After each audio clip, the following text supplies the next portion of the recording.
질병도 없이 그리스도인이 병에 걸리는 이유. 두 번째 시간입니다. 게으름. 대부분의 사람들이 이 사실을 받아들이지 않을 수도 있지만 많은 사람들이 게으름으로 인해 죽습니다. 하나님의 말씀을 공부하는 것에 게으르고 영에 속한 것들로 자신을 훈련하는 것에 게으르고 하나님의 말씀을 적용하는 것에 게으르며 마귀를 대적하는 것에 게으르기 때문입니다. 나는 왜 많은 사람들이 그렇게 하면 모든 것이 좋아질 것을 알면서도 자신의 상황에 대해 말씀을 말하기를 어려워하는지 궁금합니다.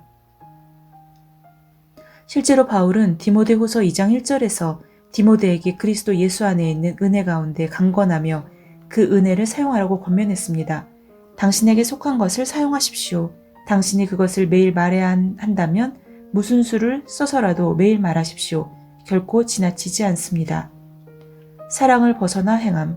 사랑을 벗어나서 행하는 것은 질병을 유발하며 그리스도인들이 아프고 일찍 죽는 또 다른 원인입니다. 바울은 고린도 교회에 편지를 쓰면서 성만찬에 대해 말했습니다. 고린도전서 11장 27절. 그러므로 누구든지 주의 떡이나 잔을 합당하지 않게 먹고 마시는 자는 주의 몸과 피에 대하여 죄를 짓는 것이니라. 바울이 합당하지 않은 상태로 라고 말하지 않았다는 것에 주목하십시오. 왜냐하면 우리 모두는 그 떡과 잔을 먹고 마실 자격이 있기 때문입니다. 그 떡과 그 잔은 거듭난 우리를 위한 것입니다. 위 구절에서 잔을 합당하지 않게 마신다는 것은 태도를 말하는 것입니다. 이는 하나님의 자녀에게 어울리지 않는 태도로 성만찬에 참여한다는 뜻입니다. 고린도전서 11장 28절로 30절. 사람이 자신을 살펴보고 나서 그 빵을 먹고 그 잔을 마셔야 하리니 이는 주의 몸을 분별하지 못하고 합당치 않게 먹고 마시는 자는 자신의 저주를 먹고 마시는 것이기 때문이라. 이 때문에 너희 가운데 많은 사람이 약하고 병들었으며 상당수가 잠들었느니라. 주의 몸을 분별하지 못하고 이것이 많은 이들이 병들고 죽는 이유입니다. 즉 그리스도의 몸에 대한 계시를 갖지 못했다는 말입니다. 앞장인 고린도전서 10장에서 바울은 다음과 같이 질문했습니다. 우리가 축복하는 바 축복의 잔은 그리스도의 피에 참여함이 아니며 우리가 떼는 떡은 그리스도의 몸에 참여함이 아니냐. 떡이 하나요 많은 우리가 한 몸이니 이는 우리가 다 한 떡에 참여함이라. 우리가 한 떡이요 한 몸이라고 말했을 때 바울은 믿음의 일치와 교회의 일치를 선언한 것이었습니다. 우리는 예수님과의 언약관계 그리고 우리 서로 간의 언약관계에 속해 있습니다. 또한 언약관계는 절대로 끼워져서는 안 되는 성스러운 관계입니다. 언약관계를 파괴한다면 따라오는 것은 바로 죽음이라는 형벌입니다. 이런 이유로 예수님께서 우리에게 사랑 안에서 행하라고 명령하셨던 것입니다. 그래서 우리는 사랑 안에서 행합니다. 왜냐하면 예수님의 피가 우리를 하나가 되게 했기 때문입니다. 제자들과 함께한 마지막 저녁 식사에서 예수님께서는 이것은 죄 사함을 얻게 하려고 많은 사람을 위하여 흘리는 바 나의 피 곧 나의 언약이니라. 피를 흘리신 이유는 두 가지였습니다. 첫 번째는 새 언약을 세우기 위한 것이었고 두 번째는 세상의 죄들을 씻기기 위해서였습니다. 우리가 가장 먼저 고려해야 하는 점은 언약으로 말미암아 그 피가 우리를 하나가 되게 한다는 점입니다. 그러므로 나는 당신을 보호해야 하고 당신은 나를 보호해야만 합니다.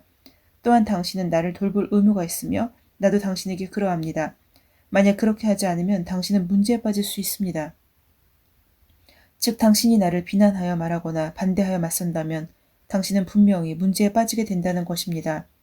그리고 그런 문제 중에 하나가 질병입니다. 당신은 사랑 안에서 행하는 것이 선택사항이나 권고사항이 아님을 깨달아야 합니다. 시온에 속한 자라면 사랑 안에서 행하는 것은 당신의 의무사항입니다. 그것은 자유인을 위한 새로운 법입니다. 요한이 성령을 힘입어 말하기를 사랑 안에서 행하지 않는 자는 누구나 어두움 속에 있으며 그 어두움이 눈을 멀게 했기 때문에 볼 수 없다고 했습니다. 그러나 여전히 사랑 안에서 행하지 않는 그리스도인들이 있습니다. 사랑은 자기의 유익을 구하지 않습니다. 하나님의 자녀인 당신은 자기의 유익을 구하지 아니하고 사랑 안에서 행하기로 마음을 정해야 합니다. 자신의 유익을 구하는 사람은 하나님을 섬길 수 없습니다. 고린도전서 13장은 무엇이 사랑이 아닌지를 설명함으로써 사랑에 대해서 알려줍니다. 모든 하나님의 자녀는 사랑을 줄 수 있는 능력이 있지만 모두가 주기를 원하는 것은 아닙니다. 다른 사람에게 전해지지 않고 표현되지 않는 사랑은 사랑이 아닙니다. 상대가 사랑을 받을 자격이 없다 할지라도 심지어 당신에게 상처를 주었을지라도 당신은 되돌려 주어서는 안 됩니다. 당신은 당신의 행동에 대해 하나님과 그분의 말씀 앞에 책임을 갖고 있습니다. 상대도 그의 행동에 대해 마찬가지입니다. 당신은 가장 먼저 어떤 상황에서든 사랑 안에서 행할 것을 결단해야만 합니다. 사랑 안에서 행하지 않는 자들에게는 심판이 있습니다. 사랑 안에서 행하지 않는다는 것은 곧 하나님의 보호에서 벗어났다는 의미입니다. 당신이 사랑 안에서 행하기를 거절한다면 이는 사탄의 공격과 질병과 죽음을 향해 당신의 생명을 활짝 열어주는 것입니다. 그리고 이러한 상황에서 당신은 승리할 수 없습니다. 놀랍게도 그리스도의 몸 밖에 있는 자들에 대해서는 쉽게 사랑 안에서 행하지만 그리스도 안에 있는 자들에 대해서는 사랑으로 행하지 않는 사람이 있습니다. 우리는 때로 방문객과 낯선 이들을 만나면 더 공손하고 정중하게 대하면서 믿음의 가족들에게는 돌변하여 불손하게 대하는 경향이 있습니다. 그러나 갈라디아서 6장 10절에서 언급한 바와 같이 그렇게 해서는 안 됩니다.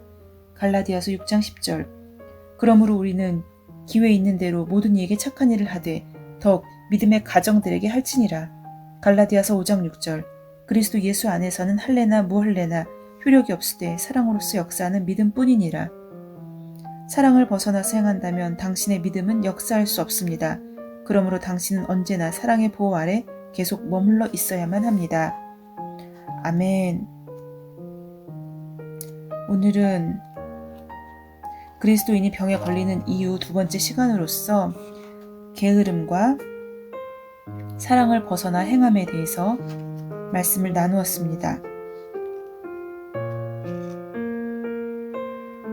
제자들과 함께한 마지막 저녁 식사에서 예수님께서 피를 흘리신 이유 두 가지에 대해서 언급을 하였는데 첫 번째는 새 언약을 세우기 위한 것이고 두 번째는 세상의 죄들을 씻기기 위해서라는 것 그리고 그 안에서는 사랑을 행하는 것이 결코 선택사항이나 공고사항이 아니라 반드시 해야 되는 우리의 의무라는 것에 대해서 오늘 반성을 또 하게 되었습니다. 그리고 우리가 비그리스도인들에게는 어떤 친절이나 공손을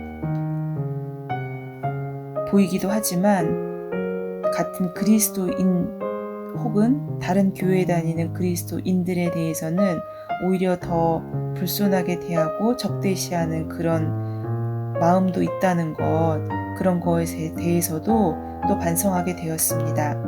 오늘 하루도 승리하는 하루 되시기 바랍니다. 샬롬.